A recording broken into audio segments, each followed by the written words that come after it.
রাজশাহীর বাগমারা উপজেলার তালখড়িয়া গ্রামে এক হুজুরের তেল পড়া পানিতে ফু নেওয়ার আশায় প্রতি শুক্রবার ভিড় জমাচ্ছেন হাজার হাজার মানুষ। তালখড়িয়ার শান্ত গ্রামটি এখন প্রতি শুক্রবার পরিণত হচ্ছে মানুষের ঢল আর বিশ্বাস অনুশীলনের এক অদ্ভুত সমাবেশে। কেউ রোগ মুক্তির আশায়, কেউ কৌতূহলে, তবে সবাই ভরসা রাখছেন এক হুজুরের দেওয়া তেল পানি পড়ার ফুয়ের উপর। নাটোরের নলডাঙ্গা উপজেলার আদনানপুর গ্রামের বাসিন্দা জাহিদুল ইসলাম নামের ওই ব্যক্তি ১.৫ মাস আগে তালখড়িয়া হাফিজিয়া ও ফুরকানিয়া মাদ্রাসায় সহকারী শিক্ষক হিসেবে যোগদান করেন। এরপর থেকে তিনি সেখানে বসে তেল ও পানি পড়া দেওয়ার এই কার্যক্রম শুরু করেন।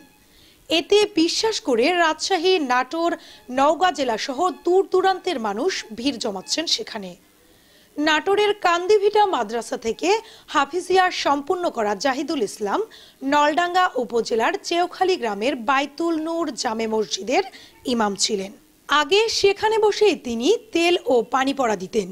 গত ৪ সপ্তাহ ধরে তিনি বসছেন তালখড়িয়া হাফিজিয়া ও ফুরকানিয়া মাদ্রাসায়। নলডাঙ্গা উপজেলার চেওখালী গ্রাম থেকে বাগমারা উপজেলার তালখড়িয়ার দূরত্ব ৫ থেকে ৬ কিলোমিটার।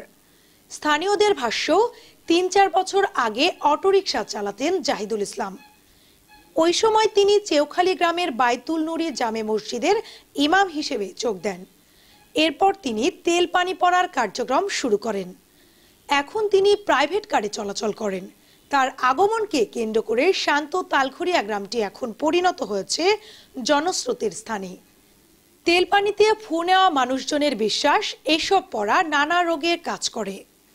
এদিকে লোক সমাগমকে কেন্দ্র করে প্রতি শুক্রবার মাঠ জুড়ে বসছে তেল পানির দোকান, খাবারের স্টল ও খেলনার স্টল। দেখে মনে হয় যেন গ্রামীণ মেলা বসেছে। তবে স্থানীয়রা বলছেন, এখানে যারা তেল পানি পড়া নিতে আসেন তারা যে দান করেন, সেই টাকার একটি বড় অংশ পান হুজুর জাহিদুল ইসলাম।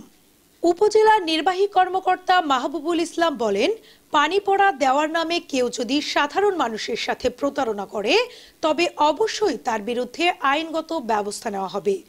এ ধরনের অপকর্ম কোনোভাবেই চলতে দেওয়া যাবে না। পলি রানী, ডেস্ক রিপোর্ট, নবরূপ টিভি।